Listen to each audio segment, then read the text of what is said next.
Hello, everybody. Hello, everybody. Welcome to the stream, my friends. I was having a bit too much fun with that music there.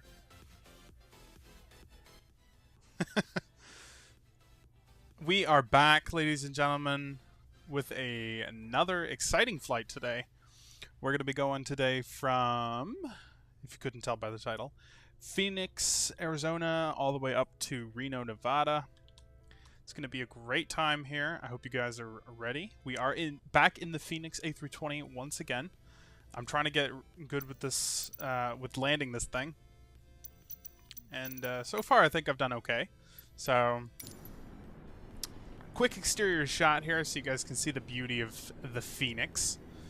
The amazing work that the third-party developer has put into this magnificent airplane. As some of you know, I trained originally on the A320, so this plane has a bit of a special place in my heart. Without further ado, though, it is almost 6 o'clock here for me. Kind of hungry, haven't eaten all day, but let's get into the cockpit. As always, I'll show you guys how to start the plane up, and we'll get on our way. So, here we are in the cockpit of the Fenix A320. Let's say we have maximum passengers on board today. We're going to do 136 passengers. Freight, let's do 3,700. And then at departure time, we can try and get out of here at 6:15. Actually, that's cutting it a little close. Let's try 6:20. Let's do that. Need to also open up Volanta because I completely missed that one last time. Not going to do that again. So airtime today is going to be 1 hour and 29 minutes. I'll do my pilot's announcement. I know a few of you who are watching today, you guys are quiet in the chat today. Either that or you don't have Twitch accounts. You should definitely get a Twitch account. But welcome Amy, welcome Charlie, everyone else, Simon, Luke, if you're there.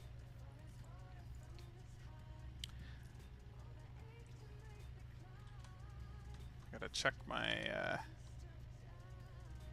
Alright. Volanta is set. Let's get going here. First things first. I'll just fix this real quick.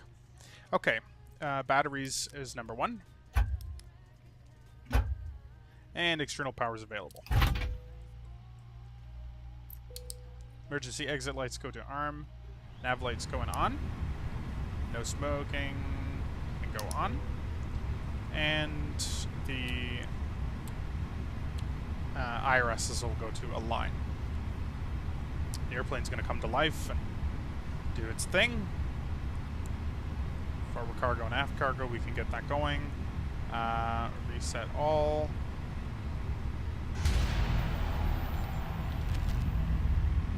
Seawood 90, thank you so much.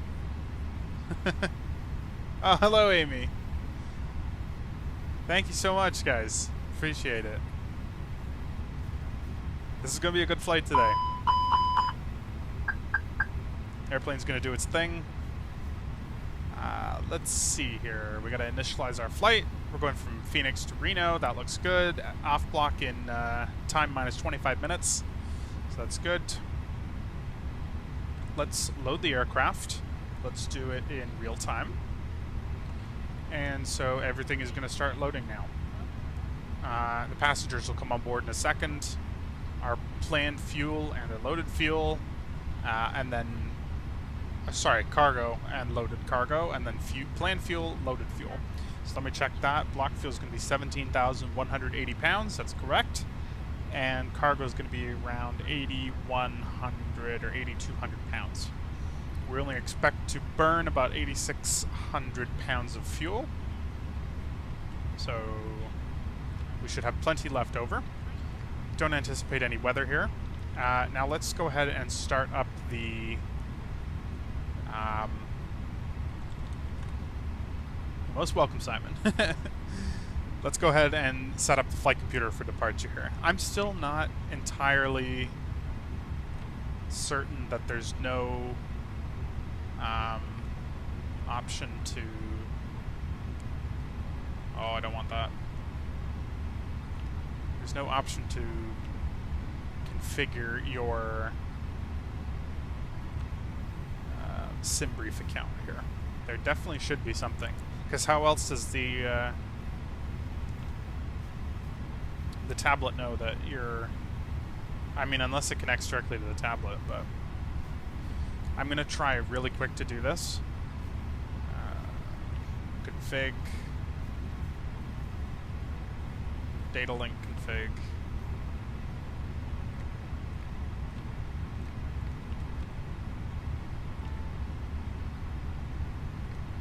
Store as default. Let's see if that works.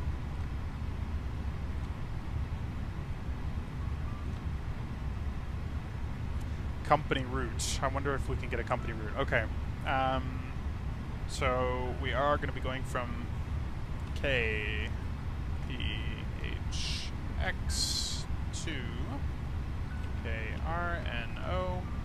Throw that in the from to spot. I guess nothing's going to pop up here. Line on ref. Confirm a line. I'll have to do a little bit more digging into it, but either way, it's not a complicated route today. We're going to be American 2670 today. That's our flight number. Cost index is going to be 5. It's a cheap flight to operate today. Wind, we'll throw the wind request in there. Go to our plan. Phoenix departure. Wind data uplink OK. Going to be going off of runway 8. Following the Zephyr 2 departure. Zephyr 2 departure. Rista transition. Pop that in there, insert.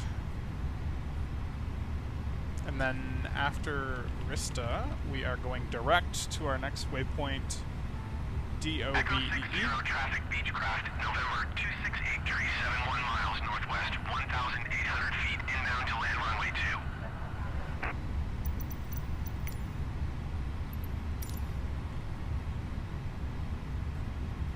We don't need any of this on.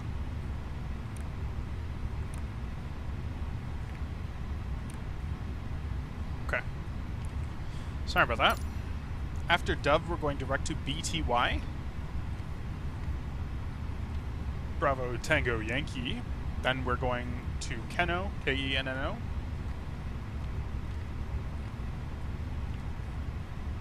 And then we're going to be following the star into ILS 17 left. Do we even have an ILS into 17 left? I don't think we do.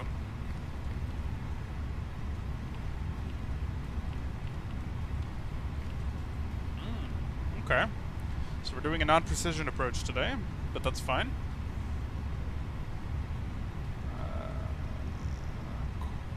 RNAV Yankee into 17 left. I think we could do that. Yeah, we'll do the RNAV Yankee into 17 left.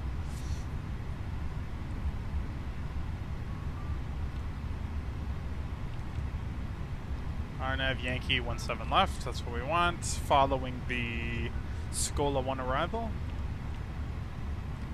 Scola 1 arrival. KRNO transition. And clock.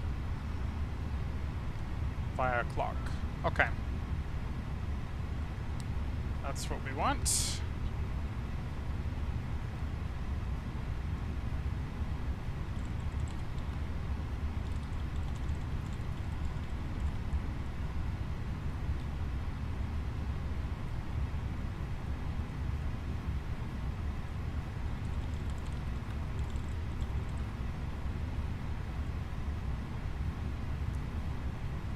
Alrighty.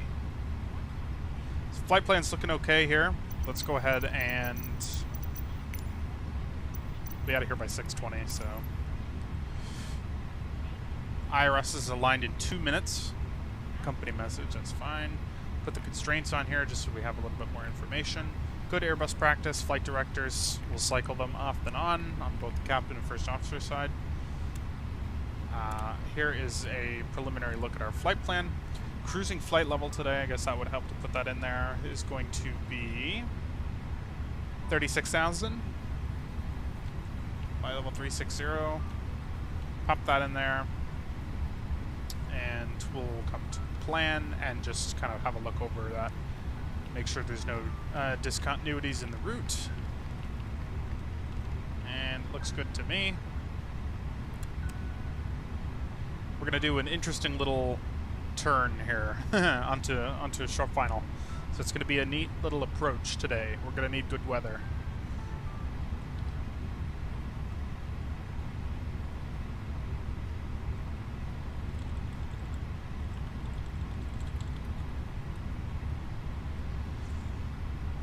How are you guys today? What's going on? Y'all had a good day?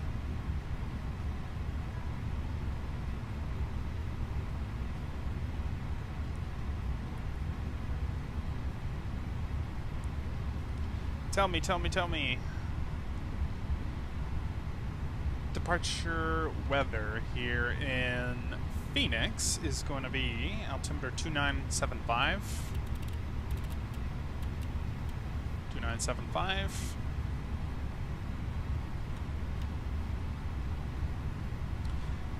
Wind is 160 at 6 knots. Visibility 10 miles. Few clouds 15,000. Temperature 42. It is boiling hot here. That's 108 Fahrenheit, 42 degrees Celsius. It's... Yeah, I know, Charlie, you've been going through it today. EasyJet, you should have seen the stream I was doing 2 days ago. I did one from London Luton into Ibiza.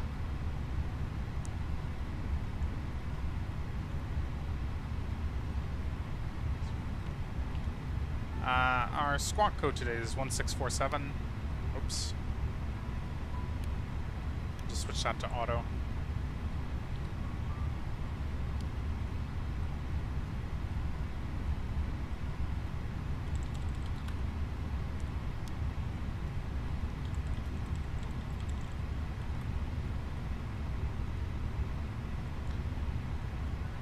Alrighty. GPS primary, which means our IRSs are fully aligned, which is good. The passengers are on board. Captain and purser, we'll get the crew supply on there. I'm going to turn down the air just because it's crazy hot outside right now. Yeah, pretty warm in the cabin too. GPS primary, that's fine. And we're going to need to finish the load sheet here before we actually send everything off to our flight computers for the final check. But what we can do in the meantime, in that case, is start setting up the takeoff calculations. which is going to be optimum flap configuration. Forced toga, no. Anti-ice off. Packs are going to be on. Takeoff weight 147.8. Runway condition is dry. We'll sync the weather. Go just one more time, and we'll go calculate.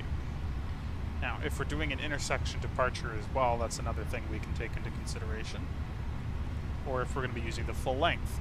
We can actually take Bravo 3 for the intersection. Bravo 3.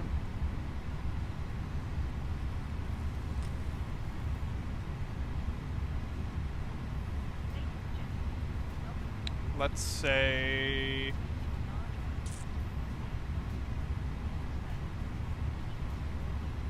1149 minus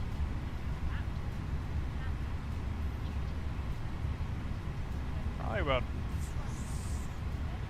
750 feet. So that's going to give us, do some quick calculations. 1149 minus 750 gives you 10,739. 10,000. What did I say? I already forgot it. 739. 10,739. It's going to be Bravo 3. Let's calculate that one more time. Okay, so that gives us a V1 speed 152, rotate 152, and V2 153, which is pretty simple. Kind of just wants us at the full length departure, but that's fine. We can use it intersection. Send this information to the MCDU. It's going to come over here to the performance page, and our V speeds are going to be configured in here. Flaps is going to be 1, down 0.0 on the trim, stabilizer trim. And so that looks good. Hey, Sed, how are you? Welcome. Welcome to the stream. Getting ready for takeoff here.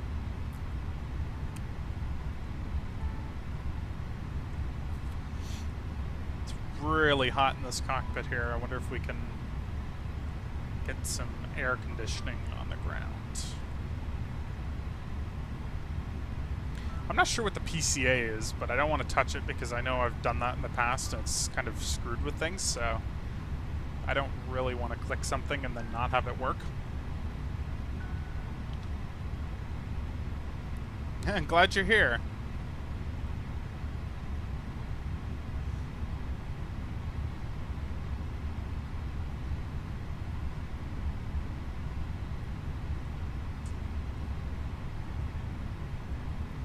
I love the little details that Fenix has put into this, and I do want to get the A321 and 319 as well, just so we can do a little bit more routes. So I want to get better with these planes.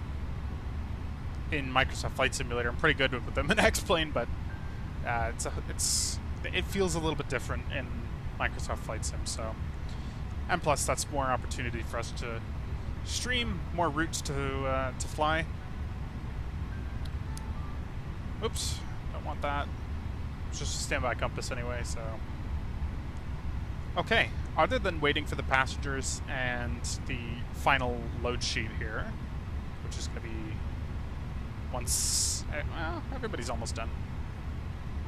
We should be ready to go very soon. We just need to make sure the fuel is all on board, and then we can send the information to the flight computer.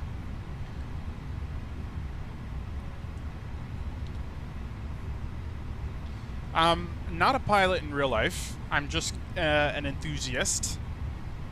But I've been traveling ever since I was like 3 months old, so flying is kind of just traveling, flying, it's in my blood. Every year I've been traveling a lot. For someone my age, I've gone to some pretty cool places, and I'm very grateful for that.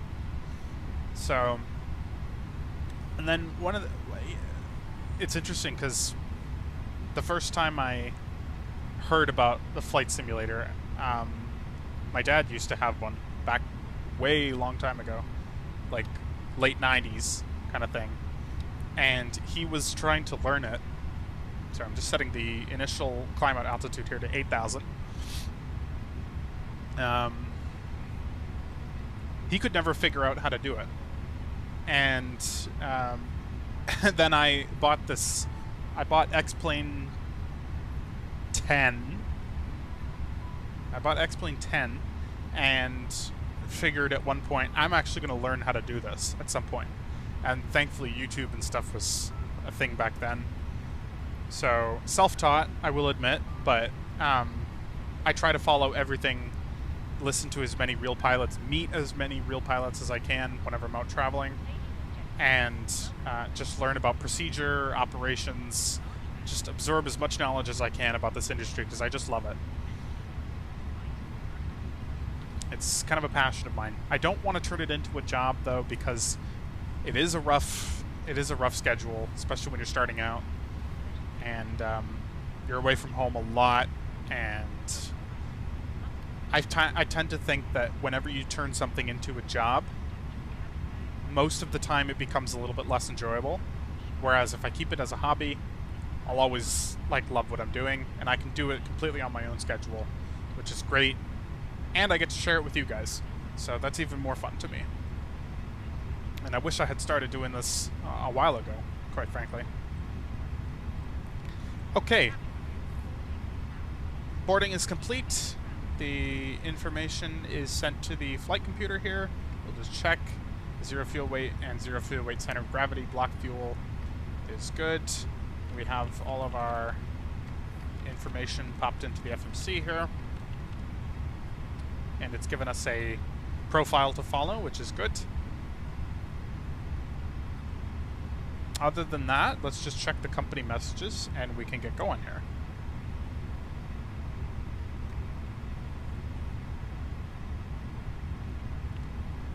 AOC menu, received messages. It's just going to be the load sheet. 136 plus 6, which is going to be the cabin crew members.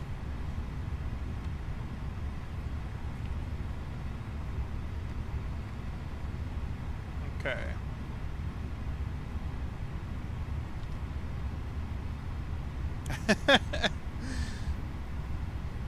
I'm glad I can move somebody today.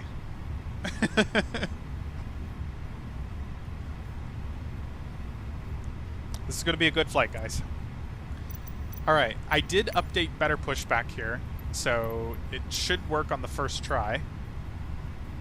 Okay, I know how to use this, thank you. I completely reinstalled it and did an update to it, so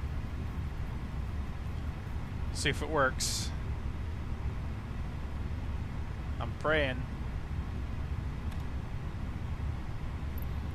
Alright. Pushback is filed. Everybody's on board, ready to go. It's getting really warm in here, so you know what? I'm going to actually start the APU. We'll hit the master switch on the overhead panel. It's going to give us a message down here. APU. Once the flap is open here, once we get the message that the APU flap is open, we can go ahead and start it. Flap open, start, and then you will see the rising of the EGT and the turbine here.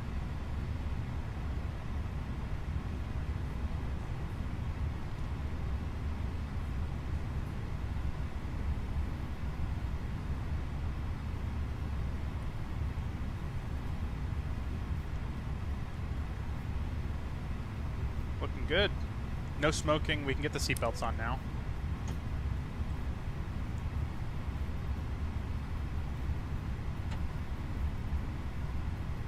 I'm just reading my charts here, and it says, warning, low sun angles during early morning and early evening may make it difficult to see the runway. Pilots have landed on the wrong runway during these time periods. Let's try and not do that. What'd you say?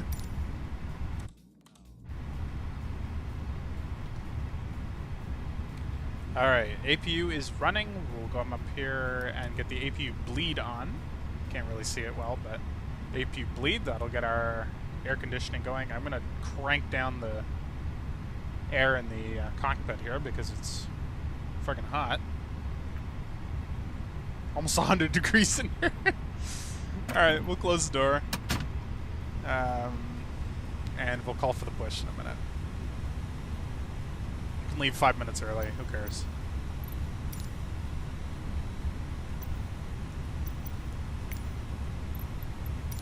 Cockpit to ground. This is ground. Stand by. Okay, ground services, GPU is going away. The tug is coming up. Jetway is going to go. Jetway is gone. Beacon light's going to go on. That's the red flashing light on the bottom of planes that you see. It's mainly an alert for ground crew and other aircraft in the area. Get that out of here. Predictive wind shear is going to go to auto. This is going to go to auto. Okay, sir. The bypass pin is installed. All doors and hatches closed and all ground equipment is removed. The parking brakes are set. You may lift. Parking brake set. Lifting the aircraft.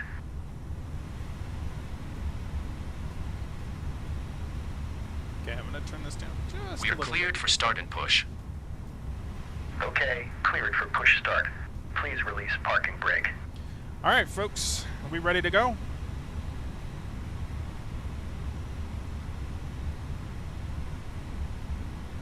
Please release parking brake. Parking brakes are released. Commencing pushback. You can start the engines in sequence. It will start in the sequence.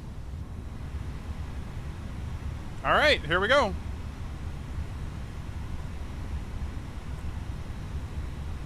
I do have some custom scenery here for Fenix, so you can see the mountains and a little bit of greenery on the side of the airport there.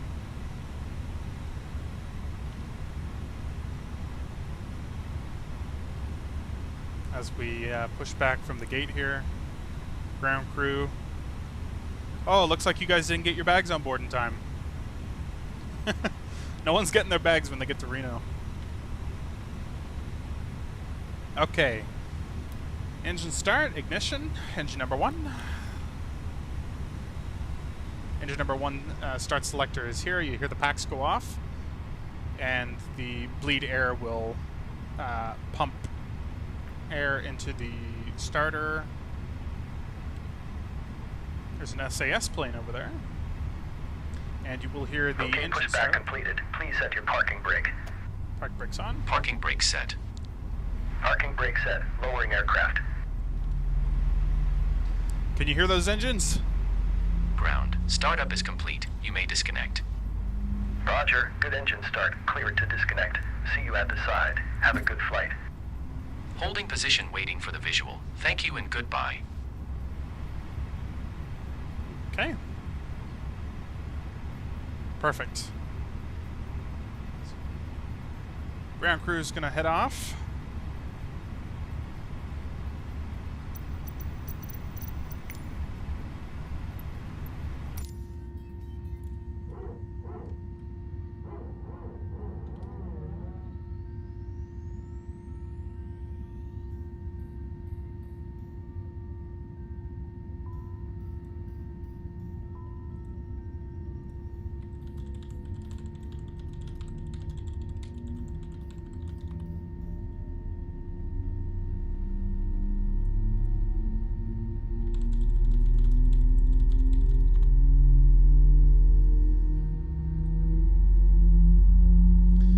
I love the sound of that. There's nothing sweeter.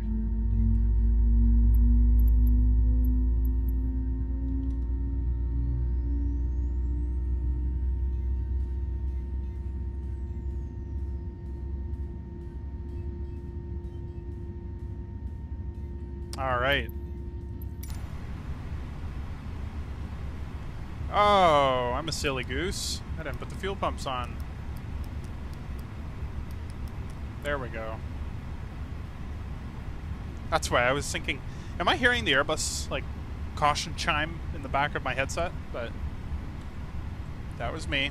A little oversight. We won't worry about it.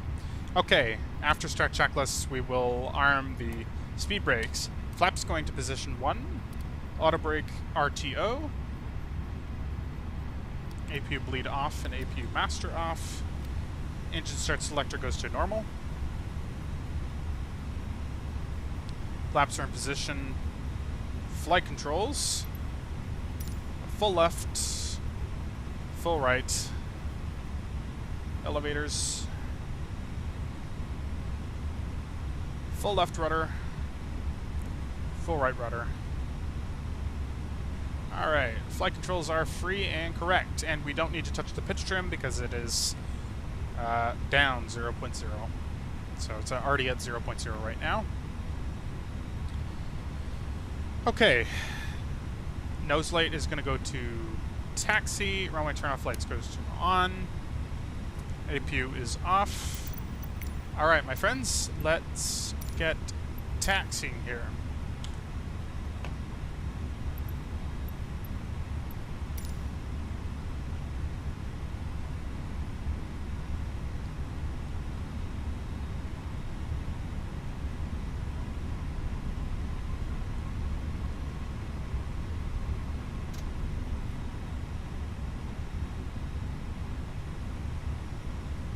Is that SAS plane still there, or is it gone away by now? Can't see.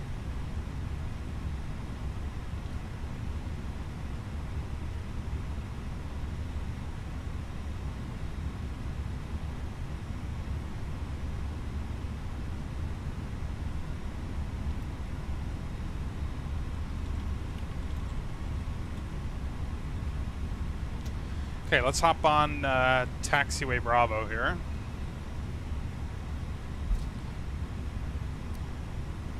TO config test normal.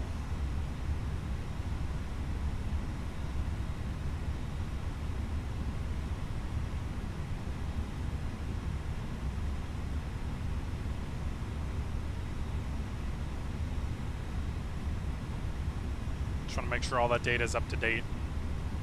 Still active and good.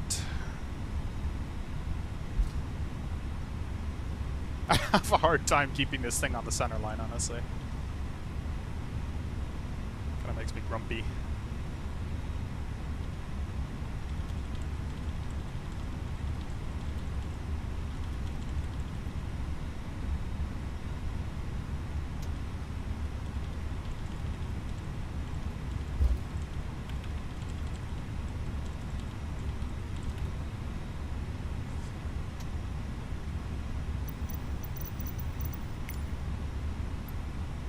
I do need to link this reset camera position button. I don't know how to do that, but I'm going to figure it out real quick.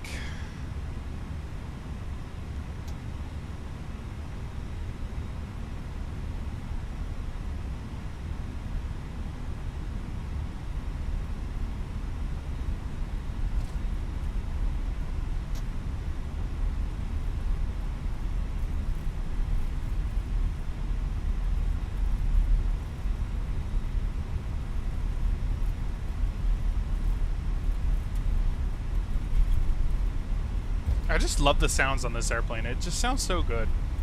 I can't explain it. Alright, there's the cabin crew telling us they're ready. The cabin is now secure for takeoff.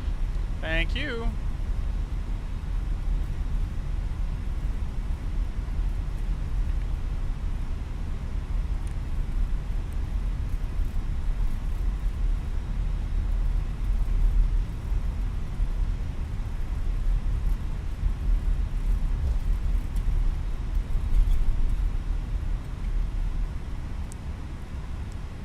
Alright, we're looking for Bravo 3. We'll have to slow it down a little bit here. This is Bravo 7.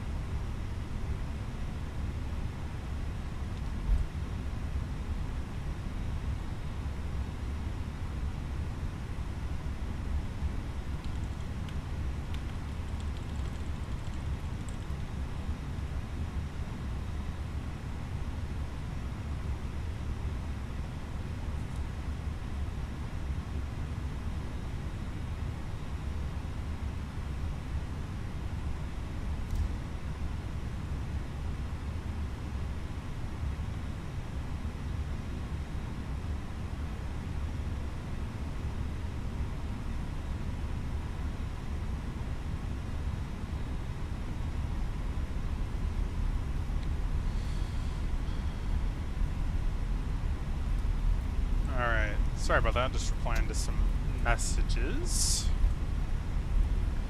In typical fashion, we will give the cabin crew a message there. Flight attendants, please be seated for departure.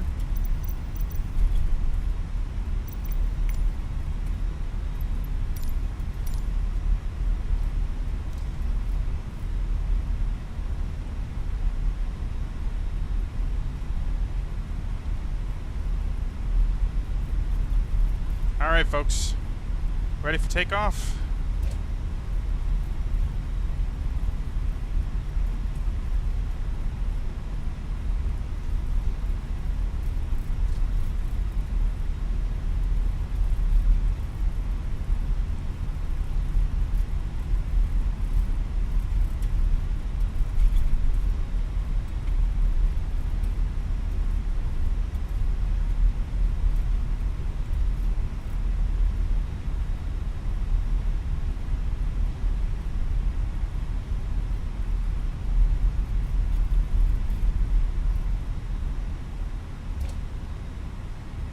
Okay, before takeoff checklist, TCAS, TARA, landing lights going to on, strobe light going to on, nose light goes to on, wing light goes to on, whoops.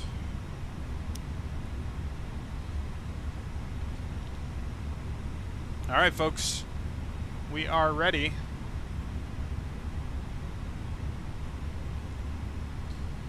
Phoenix Tower, American 2670. Ready for departure, holding short, Bravo 3, ready for departure, runway 8. And the Phoenix Tower will come back and say American 2670, wind 160 at 6 knots, runway 8, clear for takeoff. Okay, clear for takeoff on runway 8, American 2670.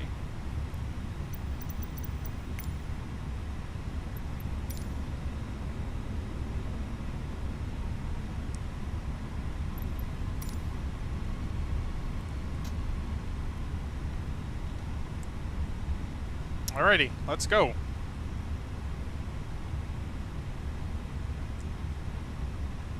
Just because it's such a nice day out, I'll try and hand fly it a little bit so you guys can see.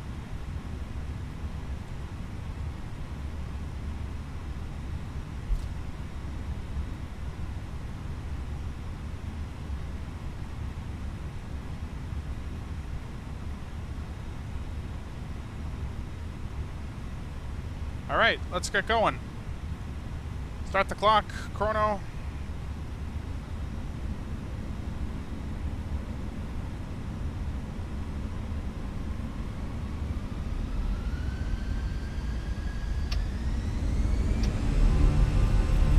Manflex 56, SRS runway, auto thrust blue.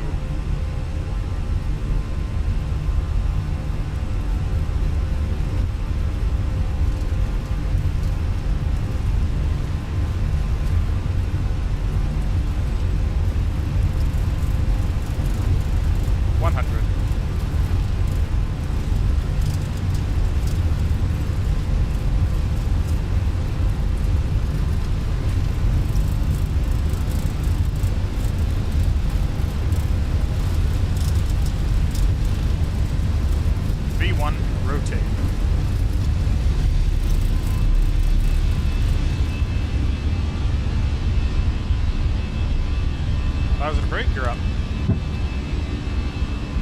Nav.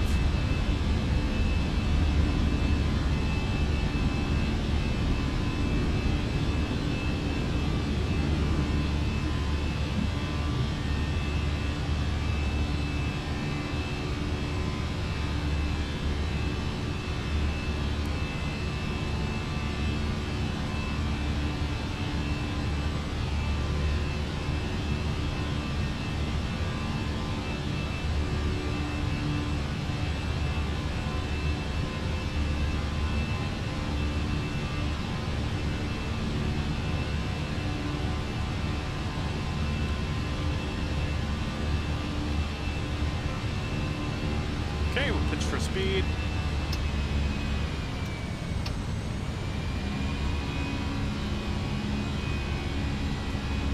Disarm the spoilers. Make sure we climb out of at autopilot 1. Make sure we hit the safe climb out speed after 200 knots. Just a sec. Flaps clean. Speed check. And nose light can go off.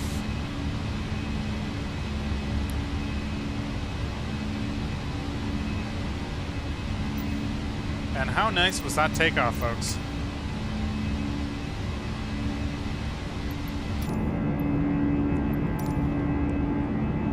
Love it. Looks great.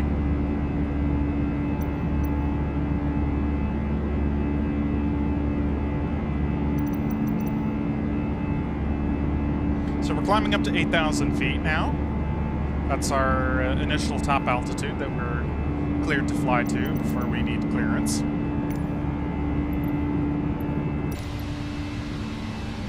You can really see the mountains from up here. And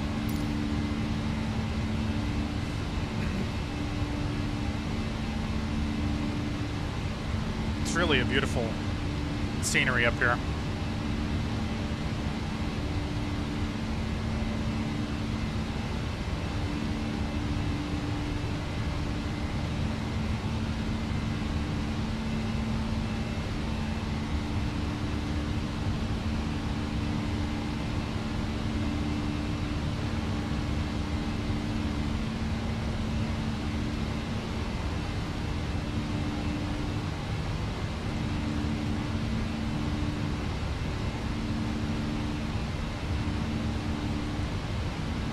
How we doing, folks? You guys ready for your in-flight drinks? Charlie, did you have any alcohol on the plane home? You can numb the pain?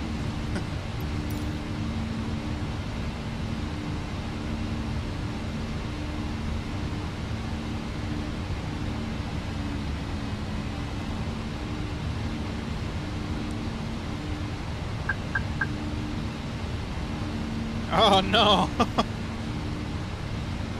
Yeah, that's true. They don't agree with alcohol. Really, not a lot of medication you can drink with. Okay, Altstar, we have to level off here, 9,000 feet. We just have to be below 9,000 for the next waypoint here, Goli, which is going to be coming up in about 4 nautical miles. So the airplane's going to level off here.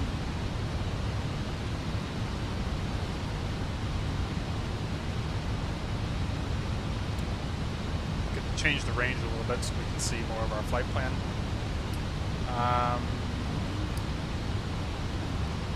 Get the weather radar on just for good measure. I will set the cruising altitude next to, really we can just clear ourselves up to, there's no more altitude constriction, so we can just clear ourselves up to 36,000, I think was the, yeah, 36,000.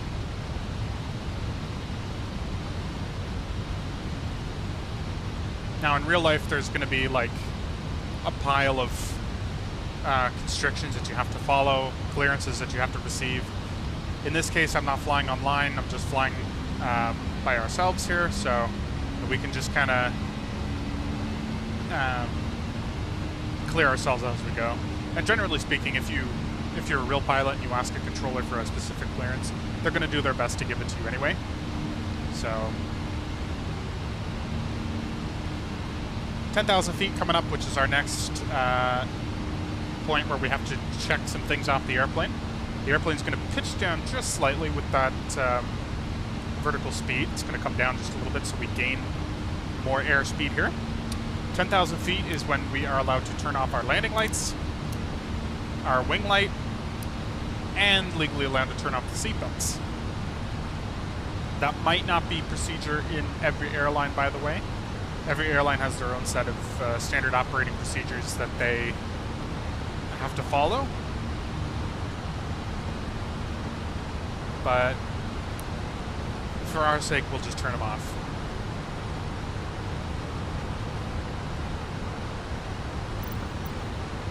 The next point we have to check is at 18,000 feet, which is the transition altitude in the United States and Canada, in which the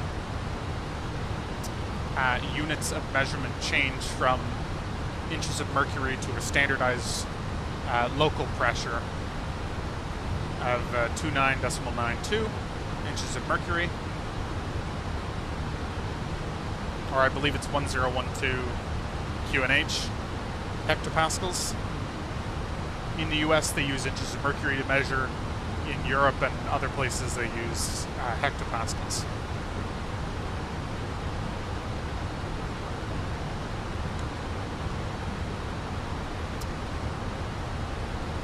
Okay, temperature in the cabin looks good. Airplane is performing as we want it to. No indication of any failures. Flight controls are behaving as expected. Everything's still good. Real temperature is going to drop as we climb higher.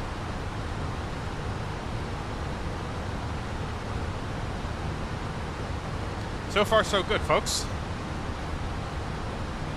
Now, there are ways to set custom failures into this aircraft. You can test your skills if you wish.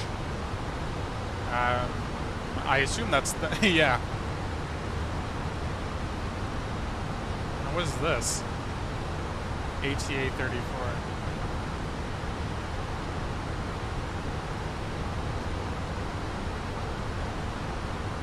That can't be right because my alignment is already completed. I would have known if it wasn't. So I don't know what that's all about. It might be a bug. I guess I could reload it, but I don't want to touch anything because we're doing well so far. But this is the page where on the electronic flight bag you can set literally anything to fail. I appreciate that, Charlie. I do my best. This is the plane I trained on, so the more complex the simulators get, the more complex the add-ons get. Like this one, this is really... For example, I was watching a video on this airplane specifically, and if the wind is blowing in a specific direction so hard, it can actually stall the engine.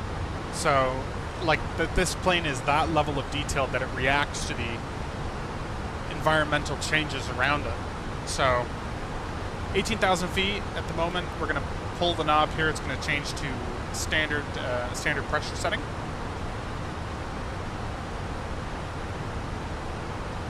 And apart from any other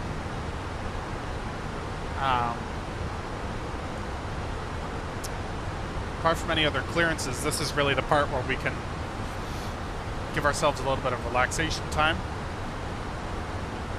We have clearance in this case to go all the way up to 36,000, so it's just going to proceed to climb to that altitude there.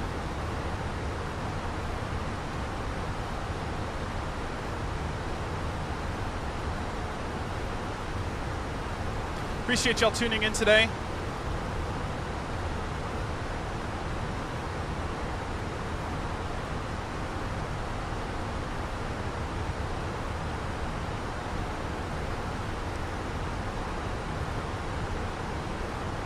Let me know what you guys are up to for the rest of the night.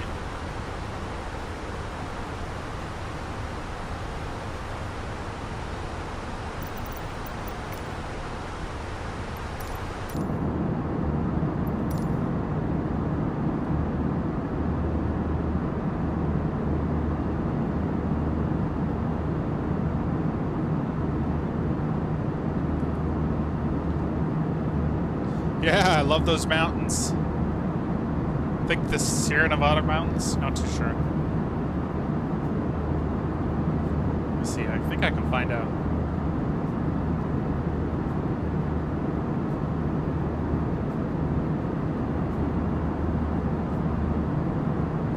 I would assume it's that, but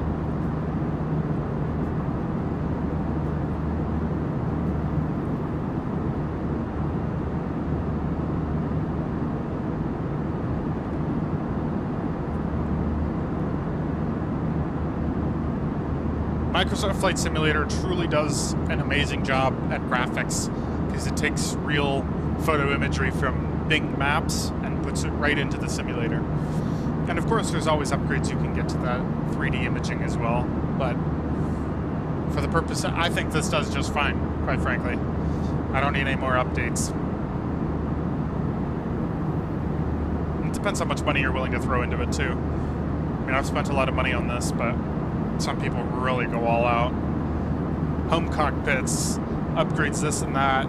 I find for home cockpits, I mean, you really have to love one particular airplane that you want to fly, and you only fly that plane, because otherwise you can invest a whole pile of money for nothing.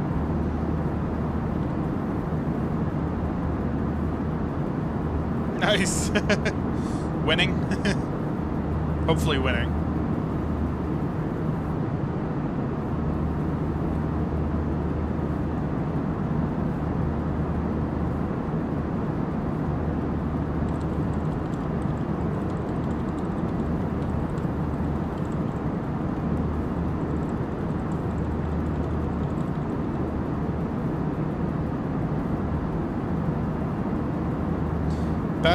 Best wishes for you, said.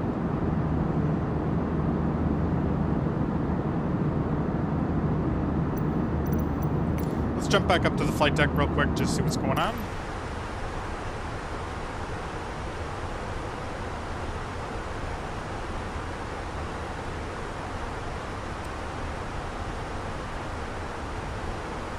Looks good, and the cabin is pressurizing normally. We can see that by the cabin altitude here in feet.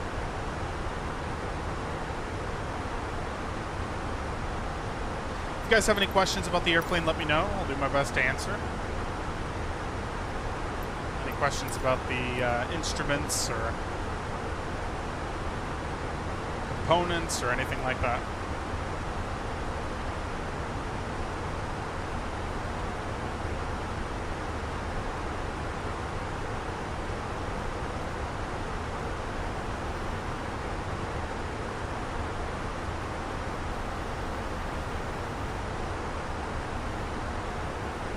Thank you, Charlie. Thanks for stopping by. I appreciate it. You can check out the landing later on YouTube if you want. Hope you feel better, brother.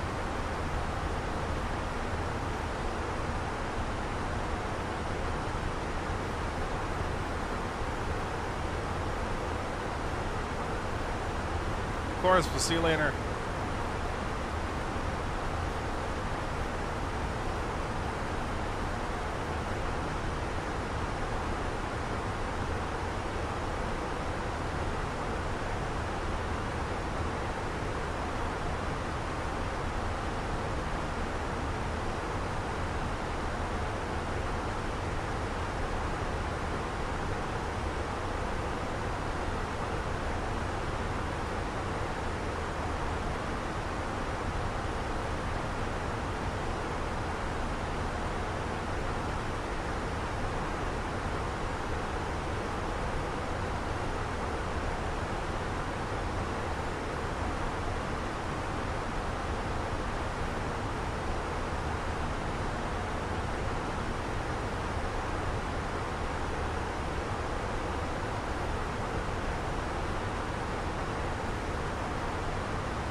$29,000 feet here.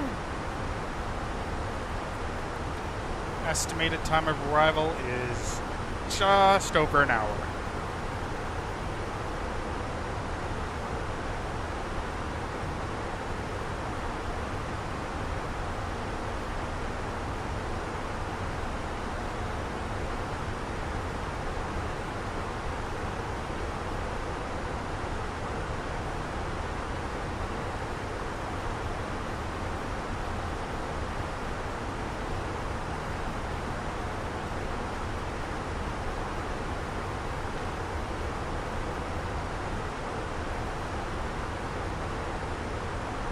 I'm thinking also about getting a new webcam for my computer. Any of you guys stream? If any of you guys stream with web cameras, let me know. Let me know what you use. I'm looking for different options. I found one, but it's about $300, so I'm kind of holding off because I have other things to pay for right now. So, but yeah, if you guys have any recommendations, please let me know.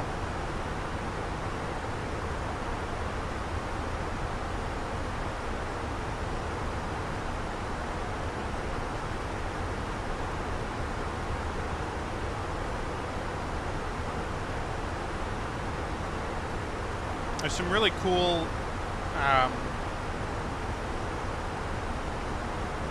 scenery, as in the topography changing in the desert. It's really interesting. You can see the salt pits, and small lakes that used to be there. Quite fascinating, actually.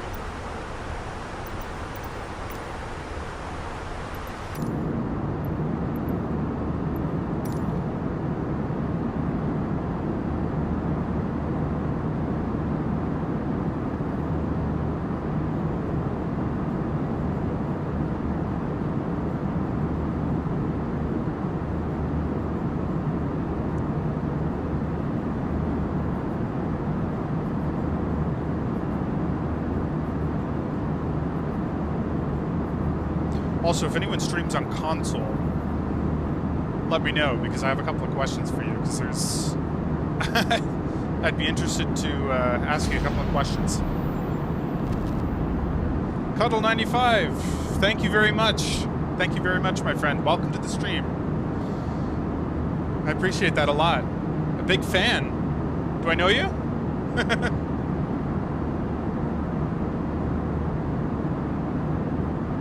Okay, now I know it's Harry. Hello, Harry.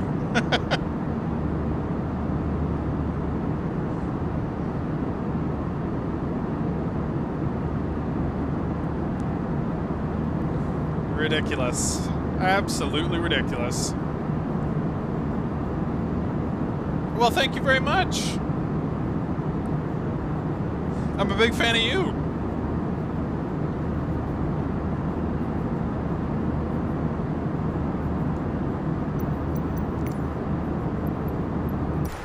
Jump back up into the cockpit here real quick.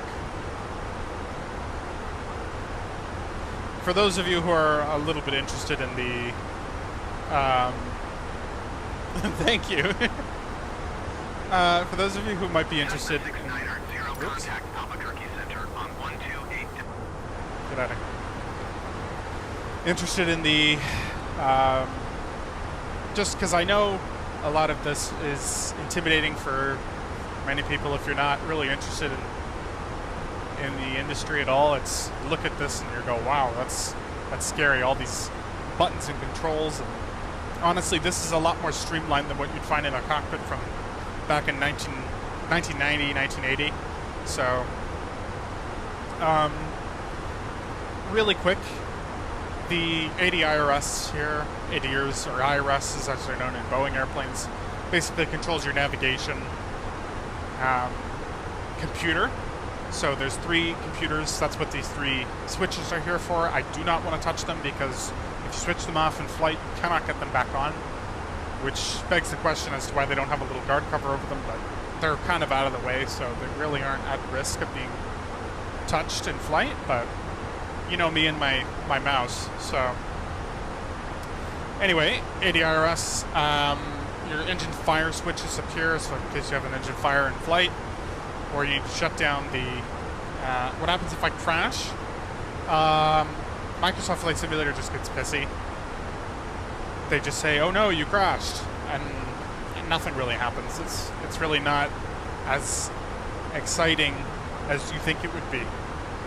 It doesn't go up in flames, it doesn't do any of that. It just kind of, you know, you just kind of slam into the ground. Nothing else happens. Evacuation for evacuating the plane in case of an emergency. Emergency electrical power. The GPWS, ground proximity warning system. You can switch the warnings. By default, they're all on. Every commercial airplane certified to carry more than 12 passengers must have a GPWS. So you can inhibit those warnings if you want to, so they don't blare out. Say you're doing a complex approach between mountains, you can turn off the terrain warning, and then it won't give you any terrain alerts. The flight recorder, oxygen, cabin crew call, wipers. Up here is the hydraulic panel, fuel panel, electrical panel. Airbus has a lights out philosophy, so if anything is off, it will illuminate. So to make sure everything is on, you shouldn't see any lights. So that's the philosophy there. Air conditioning here, anti-ice, it's all pretty self-explanatory, it's all labeled. The auxiliary power unit you're going to need for before pushback and after landing. Lights, instruments, cabin signs, standby radio up here. You can control the heat in the cargo area. And then of course the autopilot panel here. The ECAM, electronic centralized aircraft monitoring system, gives the crew information about what's going on in the airplane. Check the status of all the systems. Everything's normal. Flight computers here, captain and first officer. Engine controls, engine 1 and 2. Flaps, speed brakes. Just wanted to make sure it was disarmed. Landing gear lever right here. Transponder. Rear weather radar. Primary radios. Of course, some thrust levers here. And obviously, in layman's terms, that's it. But I could go on forever telling you all what the systems do, and how they work with one another. But yeah.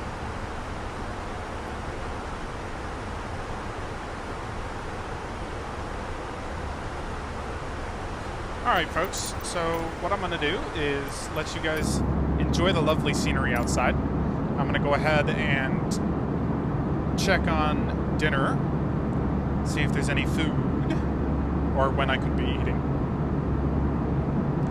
Enjoy the scenery folks, and I will be back with you before we descend.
Alright, ladies and gentlemen, welcome back to the flight deck. We are here descending through 31,500 feet on approach into Reno, Nevada.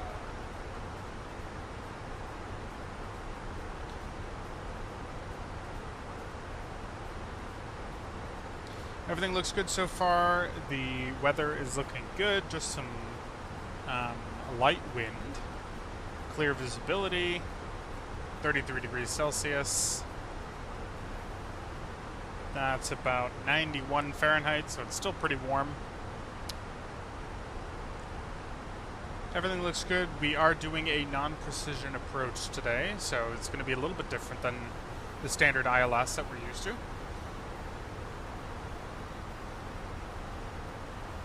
But not too much changes procedurally within RNAP approach. This is just what we're doing.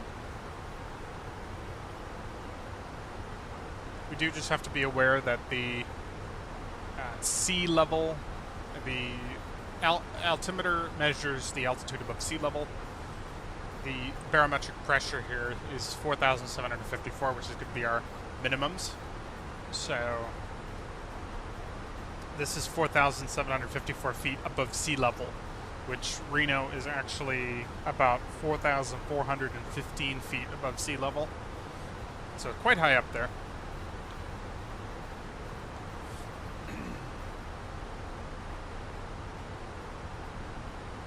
But we're just on a nice smooth descent right now.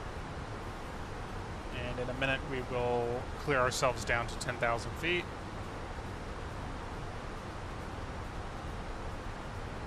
The airplane can follow that path that it's set for itself.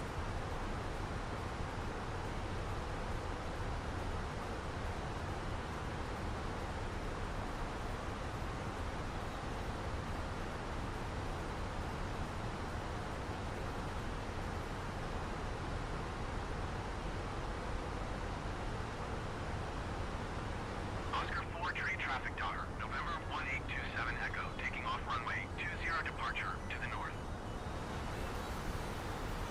I don't need that.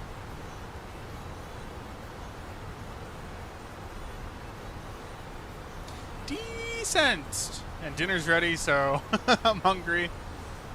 So I'm gonna go and eat after we land. Pilot needs a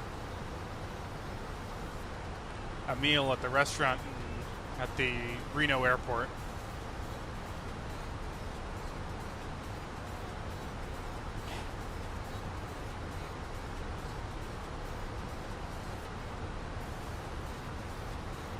We have a direct headwind of 10 knots, so it's good for helping our speed. We don't really need to control it too much at this point. But if we did, it would be great.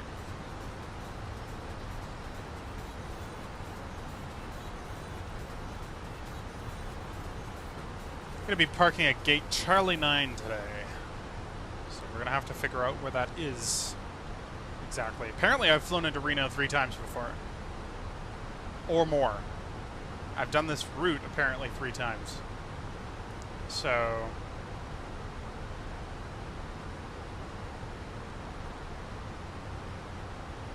apparently I've been here 4 times. I don't remember any of them. Maybe 1. But hopefully the terminal building's not too hard to find. Otherwise, we're going to have to make do with something else.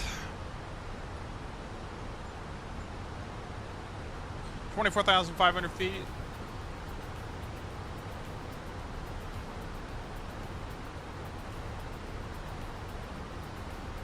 Just a phenomenal view up here. Clear skies.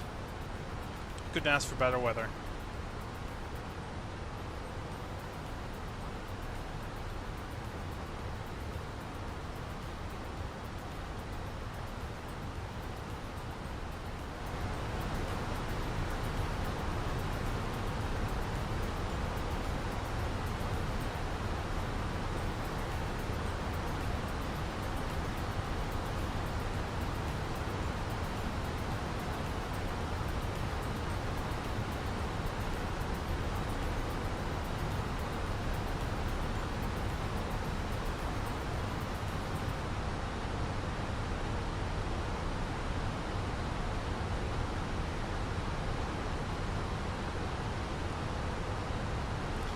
Alright, we can go ahead and for these runway calculations here, for the landing performance calculations, I've set the auto brake to medium, which gives us a stopping margin, which gives us, well, a distance calculated at just under 6 to 100 feet, considered we're using auto brake medium. So we'll select auto brake medium. I'm going to put the terrain radar on the first officer's display just because we do have some terrain approaching this area and into this airport. Nothing that should be too complicated to navigate though, just because it's daytime and we are expert pilots.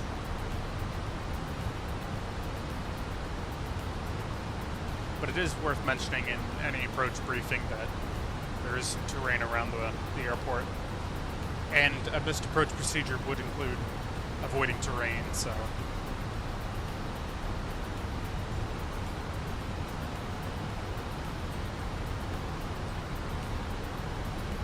Hope you guys are all having a great day out there, wherever you are. If this scenery doesn't make you want to visit the desert, I don't know what will.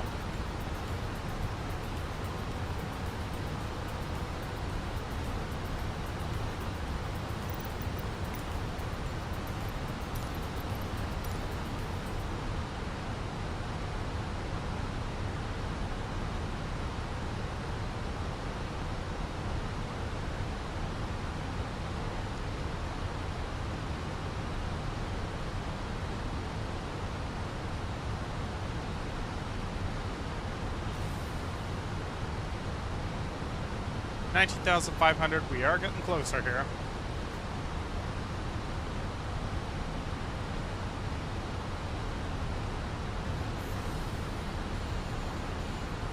Engines are at idle.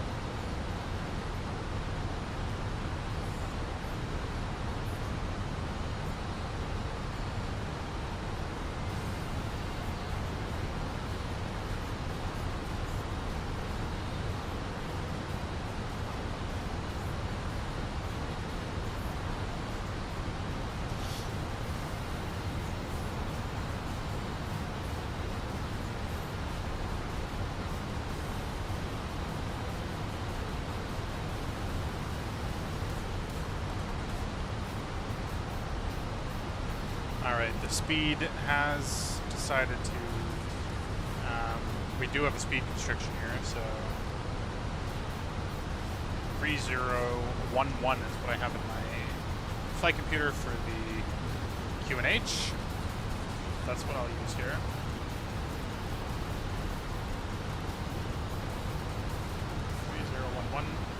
It's going to ask us for more drag, so we'll give it more drag. Because we do need to increase our vertical speed here.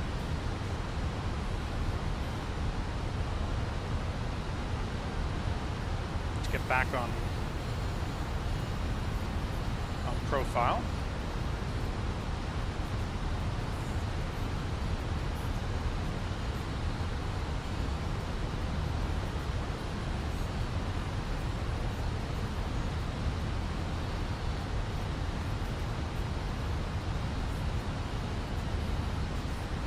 Alright, we can put the speed brake away now.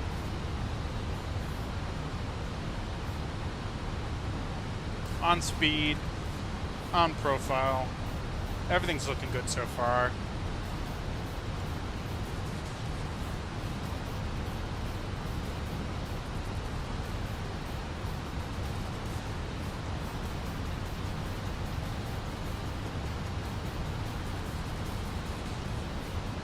Whoa. Bit of lag on my computer there.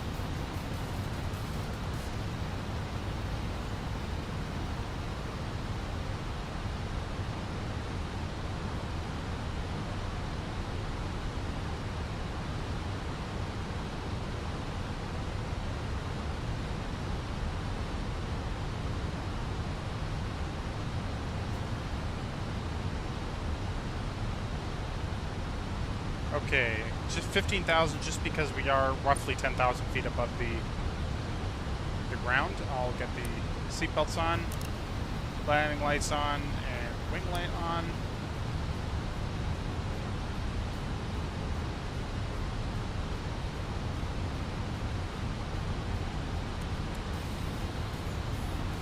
landing system on here.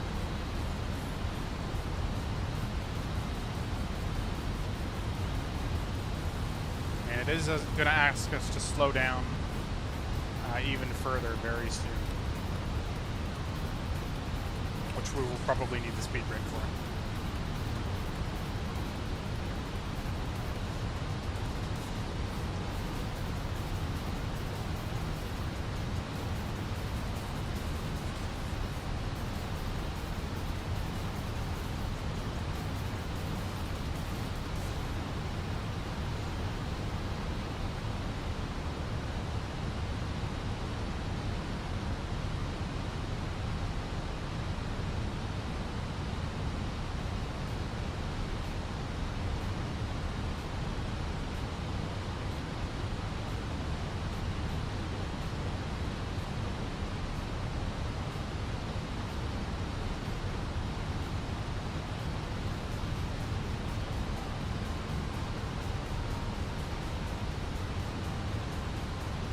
Okay, I'm actually going to start slowing the airplane down a little bit early here.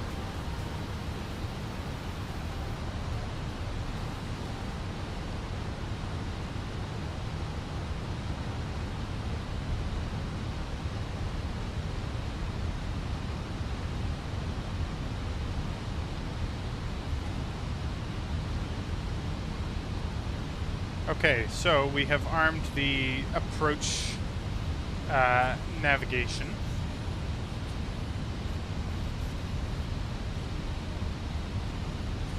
Use vertical speed here just to slow us down a little bit.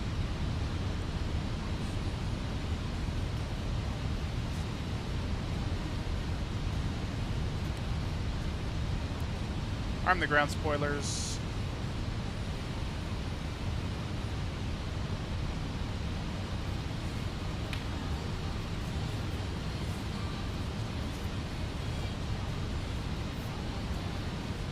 Okay, final approach fix is going to be 6,400 feet.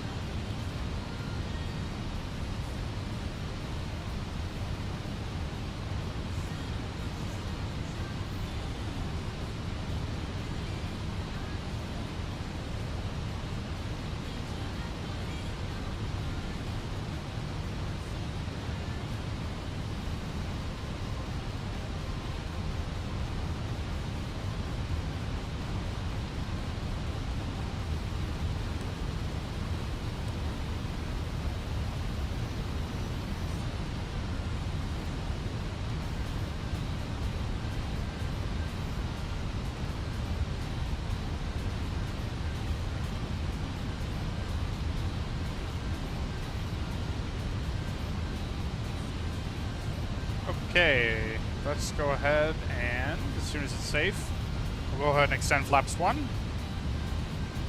We have to be very careful here. Flaps 1, speed check. Go to 210 knots here. We have to be 210 knots anyway. It's going to be a maximum, so you know what? I'm going to actually slow down to 190 knots for this approach. So as you guys can see already, it's a little bit different than what we're used to. Okay, so we are on final now, so we are doing the RNAV approach here. Airplane's going to slow down to 190 knots.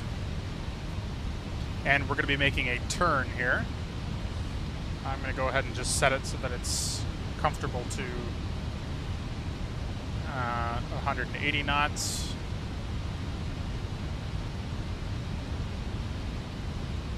Don't have the airport in sight. Yep, we do have the airport in sight. Okay. So we'll go flaps 2. Speed check. Drop the speed even more. 133 knots is what we're going to look for. So we'll just dial it back all the way to 133, honestly, let the airplane do its thing. Nose light's going to go to takeoff.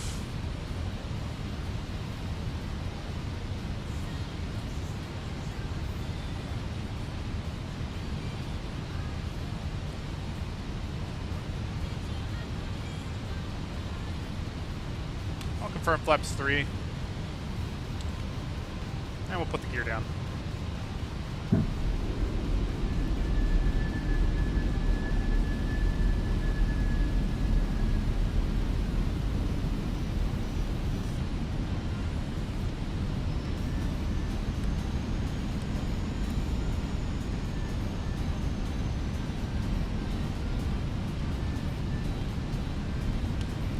Flaps full.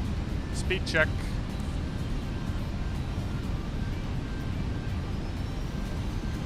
Okay, gears down, 3 greens. As you can see, we put the gear down a little bit early. Just anticipation of this turn here. 2,500 feet, roughly. And it's going to be an interesting approach here as we fly along this path. It's going to be a short final, too. Anyway, folks, enjoy the landing.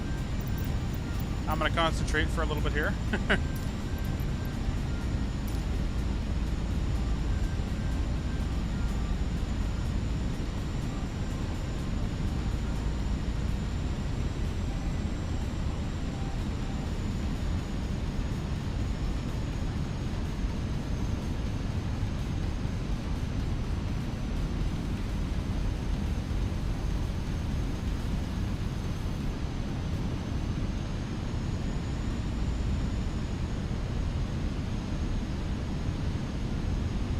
2,500.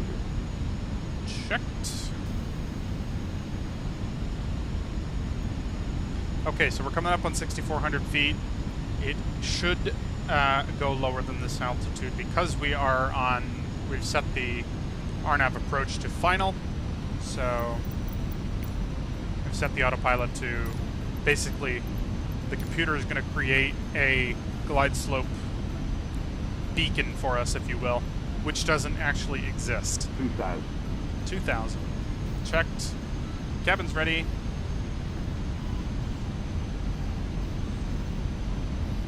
We'll let the airplane straighten out here, and then I will take control. Perfect, it's going lower, so we have that descent path. Missed approach altitude is going to be 13,000.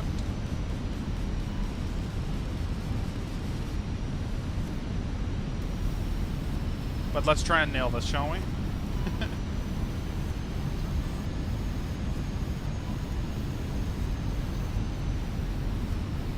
There's the runway. As you can see, we're coming in very steeply.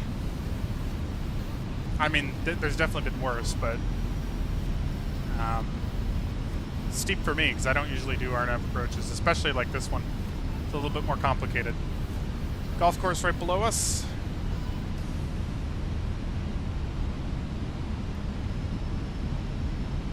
And then the rest of this approach is really going to be visual. So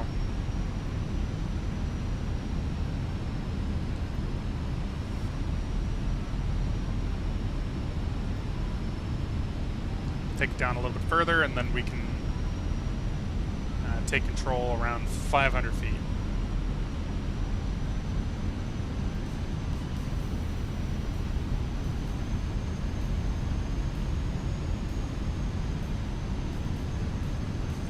$500. Checked. I have control.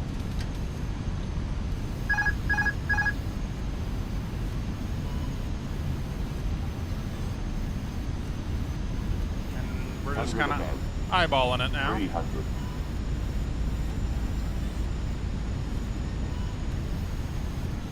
Minimum. Continue.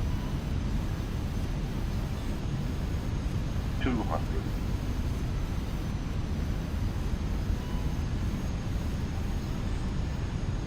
100.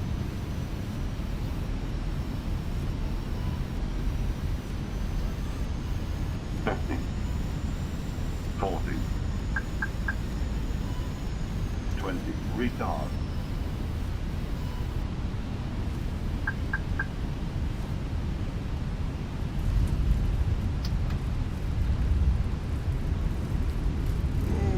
Lag.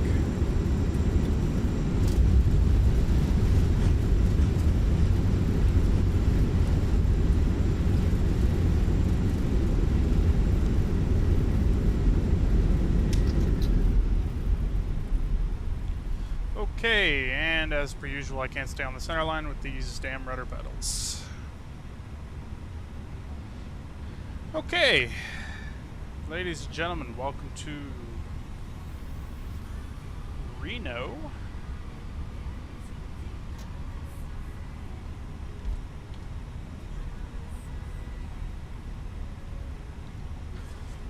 Let's get that APU going here. That was a fun little approach, don't you think?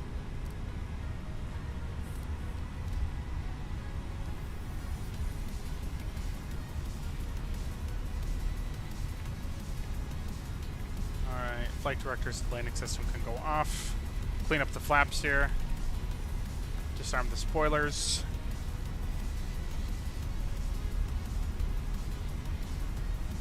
Going to be crossing this runway here.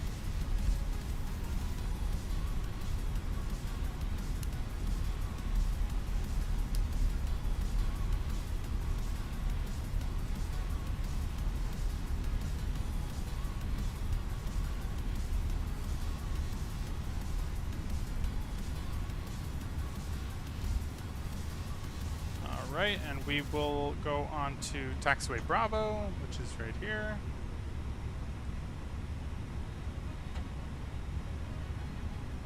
We're gonna have to cross one more runway, so I'm not even gonna bother turning off the lights and so on.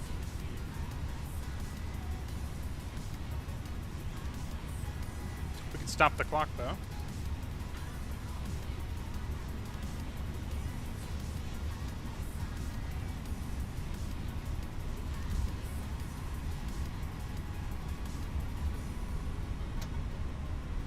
Charlie 9, so let me have a look here what the parking situation is.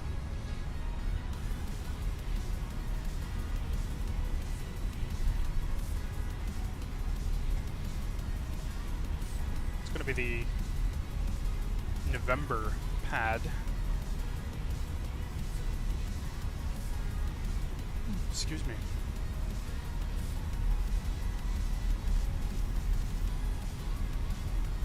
Okay, landing lights can go off. Strobe lights can go off. Don't really need the runway turn-off lights on either. Wing light can go off. APU bleed can go on. TCAS can go to standby.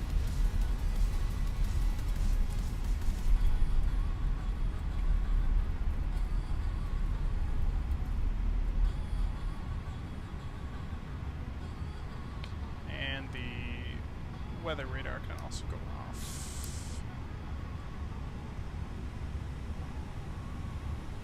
Don't mind me in the center line. I can't keep this thing straight if I tried. I should get something to bind for a tiller.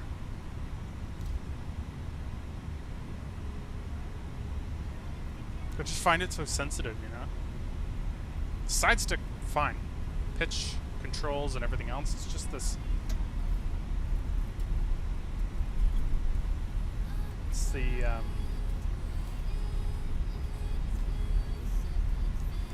rudder that really, not even the rudder, it's just the steering. I'm gonna go out on a limb, and next exit here is the one we're looking for. Hotel is the ramp we're looking for.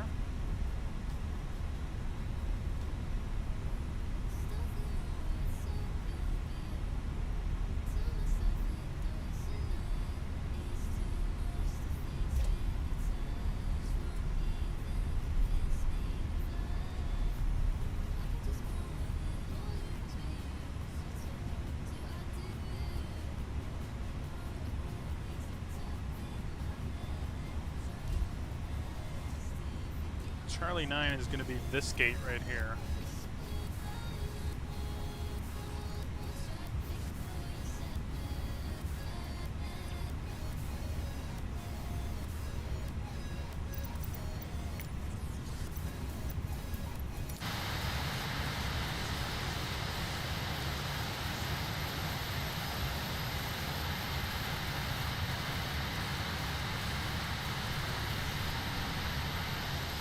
How good does this thing look, huh?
Okay, park brake is going to go on. Engine master 1 and 2 going off.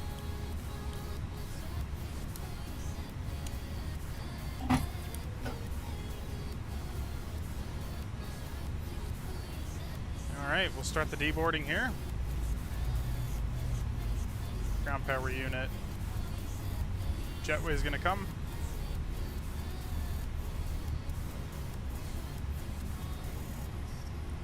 And there you have it, my friends.